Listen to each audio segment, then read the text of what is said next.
नमस्कार, सत श्री अकाल, गुड मॉर्निंग, गुड डे दोस्तों। मैं हूं आपका मेज़बान प्रभजोत सिंह। प्रूविंग आई के इस बस 5 मिनट के एपिसोड में आपका भव्य स्वागत है। आप हैरान हो गए, मैं हिंदी बोल रहा हूँ। जी हाँ, मुझे हिंदी आती है। मैं हिंदी में लिख सकता हूँ, बोल सकता हूँ, पढ़ सकता हूँ और आपसे बातचीत भी कर सकता हूँ। आज मैं आपसे एक बहुत ही महत्वपूर्ण विषय पे अपने विचार आपसे रखूँगा और लगता है आपको ये अच्छा लगेगा। इससे पहले कि मैं अपनी स्टोरी, जो अपना एपिसोड है, वो आपसे शेयर करूँ, आप कृपया बेल आइकन पे क्लिक कीजिए ताकि आपको आने वाले समय में एपिसोड जो हैं प्रूविंग आई के और बस 5 मिनट के आपको बिना किसी प्रॉब्लम के मिलते रहें। चलो बात करते हैं उस इंटरेस्टिंग स्टोरी की जिसका मैंने आपसे प्रॉमिस किया है।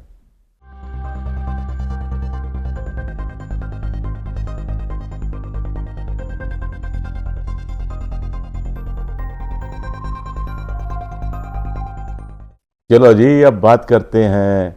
मेरी मुलाकात हुई पिछले दिनों हॉकी के एक ऐसे महान खिलाड़ी से जो सब लोग जानते हैं। मेरी मुराद है अशोक कुमार। अशोक कुमार जो मेजर ध्यानचंद के सपूत हैं और जिन्होंने 1975 में जब कुआलालंपुर में वर्ल्ड कप हुआ और भारत विजयी हुआ, उस मैच में पाकिस्तान के खिलाफ फाइनल में उन्होंने मैच विनिंग गोल किया था। अशोक एक बहुत ही स्किलफुल खिलाड़ी थे। उन्होंने कितने वर्षों तक भारतीय टीम की नुमाइंदगी की, ओलंपिक्स खेले, एशियन गेम्स खेले, वर्ल्ड कप खेले और कितने सारे मेडल उन्होंने भारत को दिलवाए। तो मेरी उनसे मुलाकात हो गई, बहुत इंटरेस्टिंग मुलाकात हुई। उन्होंने बहुत सारी बातें बताई और वो शायद आप जानते हैं कि नहीं, वो बहुत अच्छे गायक भी हैं। पुराने पुराने जो हमारे सॉन्ग हैं, गीत हैं, वो बहुत प्रेम से सुनाते हैं। जब शुरू हो जाते हैं तो फिर वो बस एक लाइन लगा देते हैं, इतना अच्छा गाते हैं। और जब वो अपने बाबूजी की बातें करते हैं, मेजर ध्यानचंद की बातें करते हैं, तो बहुत इंटरेस्टिंग लगता है।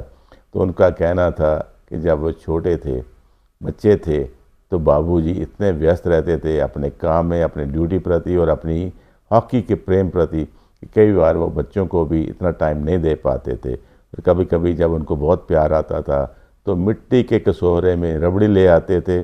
जब बच्चे सोए होते थे, बड़ा परिवार था, तो सब बच्चों के मुंह पे 2-2 चम्मच रबड़ी डाल देते थे। ये था उनका तरीका अपना प्यार जताने का अपने बच्चों के लिए। तो बहुत सारी बातें, वो सारी बातें अभी आपको इस एपिसोड में मैं शेयर करता हूँ।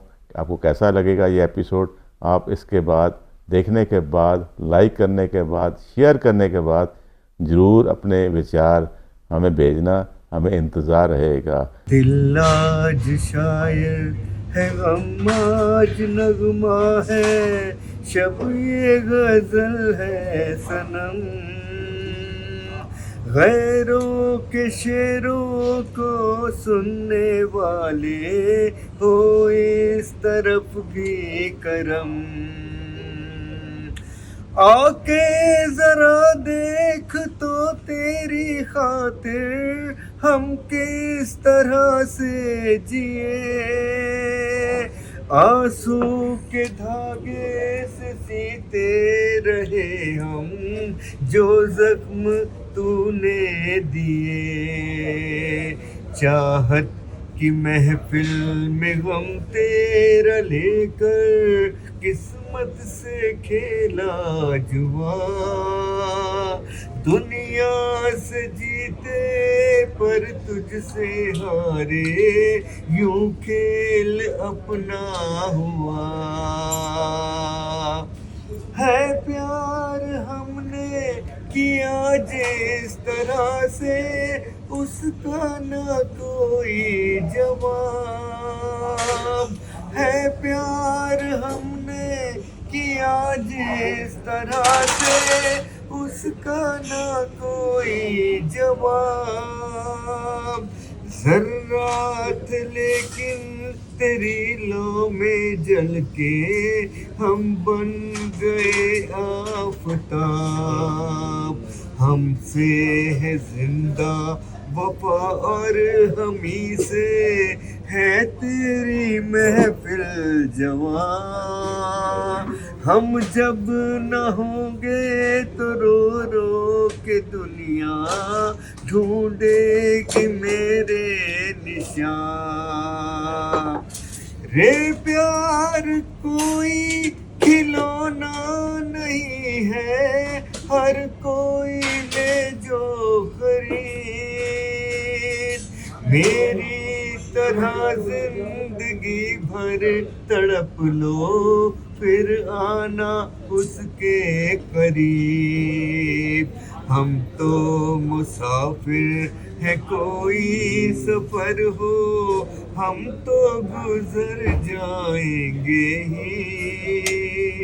लेकिन लगाया है जो दांव हमने, वो जीत कर आएंगे ही, वो जीत कर आएंगे ही, वो जीत कर आएंगे ही। पाठक साहब क्या बात क्या बात है, बहुत कुछ एक्स्ट्रा ऑर्डनरी चीजें हर इंसान में होती हैं। हम सब जानते हैं इस बात को, क्योंकि हम लोग रहते जमीन पर आसमान भी छू सकते हैं और छू के दिखा दिया है। दिखा दिया। तो ये सब बातें वो है जो ध्यानचंद के लिए उस टाइम में, जो कि बड़ी अनहोनी या जिसको कहें जो हो नहीं सकती थी। आज तो सब कुछ अवेलेबल है, उस टाइम कुछ भी नहीं था हमारे पास। लेकिन उन्होंने इन बातों को नकार के अपनी बात, और इस बात का हमें खुशी भी है और दुख भी है कि जो एक बाप होने के नाते जो वक्त उनको परिवार को देना चाहिए था, वो कभी नहीं हम लोगों को नहीं मिला। और खुशी इस बात की है कि उन्होंने ये सब चीज़ें अपने उस जुनून के लिए और अपने उस पैशन के लिए की, जिससे सिर्फ एक खेल ही नहीं बन पाया। अदरवाइज आप भी जानते हैं कि 1916 में और 1920 के बाद हॉकी को हटा दिया गया था, ओलंपिक से हटा दिया गया। देखने बिल्कुल, वाले नहीं थे। 8 के बाद तो हुई नहीं, फिर 24 के बाद आई है, तो 26 के बाद जब ये खेल हुआ 28 में 28 में 26 में खेल हुआ न्यूजीलैंड में, और उसकी पॉपुलैरिटी और न्यूजीलैंड के अखबारों ने जो भीड़ और किसने इतना अपना इम्पैक्ट दिखाया, तब 28 के अंदर ओलंपिक कमेटी को इस खेल को वापस रखा। तो ये क्रेडिट भी उस टीम को जाता है, और खासतौर से ध्यानचंद को जाता है, जिन्होंने 1926 के उस न्यूजीलैंड टूर के अंदर ऐसी हॉकी खेली कि जहाँ का मेयर, जहाँ का फेडरेशन ये बोलता है कि अगली बार जब तुम न्यूजीलैंड में आओ तो कप्तान बन के आना। इसकी भी तस्वीर हमारे पास रखी है और बयान रखा हुआ है, पेपर कटिंग रखी है। अगली बार जब न्यूजीलैंड आना तो कप्तान बन के आना, मतलब उनकी भी एक्सपेक्टेशन ध्यानचंद के साथ इतनी बड़ी थी। और न्यूजीलैंड ने एक ऐसी कंट्री है जिसने कि हॉकी को बढ़ाने के लिए आप मानोगे तो 1926, 1935 और उसके बाद हमको कितनी बार बुलाया, और आज कितनी बार टीमों को बुलाते हैं, आज भी वो सिलसिला जारी है। तो उनका हॉकी के प्रति लगाव, तो ध्यानचंद का सिर्फ ये था कि उन्होंने अपने उस पैशन से, ओनली पर्सन जिनको पद्म भूषण मिला था, और पद्म भूषण के बाद एक आध महीने के बाद ही रिटायरमेंट उनका हुआ है आर्मी से, मेरठ में, जहाँ मेरा जन्म हुआ है, मेरठ। और वहाँ से हम शिफ्ट हुए हैं अपने नेटिव प्लेस, अपने दादाजी के जगह पे जहाँ उन्होंने घर बनाया था, झांसी। और झांसी में हमारे साथ उनका ऑर्डिनरी एक अर्दली जिसको बोलते हैं, वो भी आए थे, और उनके नाम भी मुझे आज तक याद है, कृपाल सिंह, जो राजस्थान के थे। और वो 1 महीना रुके हैं घर में, कि हम लोग सेटल हुए हैं उस घर में कि कौन सा कमरा किसका। बड़ा एक हमारा आज भी घर है, जॉइंट फैमिली था, तो उसमें हम लोग रुके हैं। और 1 महीने के बाद ठीक है, एक महीने के बाद ध्यानचंद, राजकुमारी अमृत कौर स्कीम जो निकली थी, NIS की। NIS बाद में बना है, हाँ, बाद पहले में। यही NIS था, यही साई था, राजकुमारी अमृत कौर स्कीम। तो दिल्ली में उनका अपॉइंटमेंट होता है और वो एक महीने बाद घर से निकल जाते हैं। तो आप सोच सकते कि उनका कितना वक्त हम लोगों के साथ गुजरता था या होता होगा। फिर उसके बाद जब मौका मिलता था, होली दिवाली जब, तो 5, 10, 15 दिन के लिए आते थे, फिर चले जाते थे। कि उनका पहला ऑब्जेक्टिव वही था कि हाउ टू ट्रेन द पूरे बॉयज। फौजी ही थे वो। एकदम फौजी। और 1952-56 में ही कहा था कि अगर भारत को जीतना है आगे, तो उनको फिजिकल ट्रेनिंग के ऊपर हमको बहुत ज़्यादा स्ट्रेस देने की ज़रूरत है। अदरवाइज यूरोपियन टीमें जो हैं वो हमको बीट करेंगे। फिजिकली, बीट हम खाली टेक्निकली सीख रहे हैं। ये 1952 का कटिंग आज भी मेरे पास है, मेरे दिमाग में भी है वो।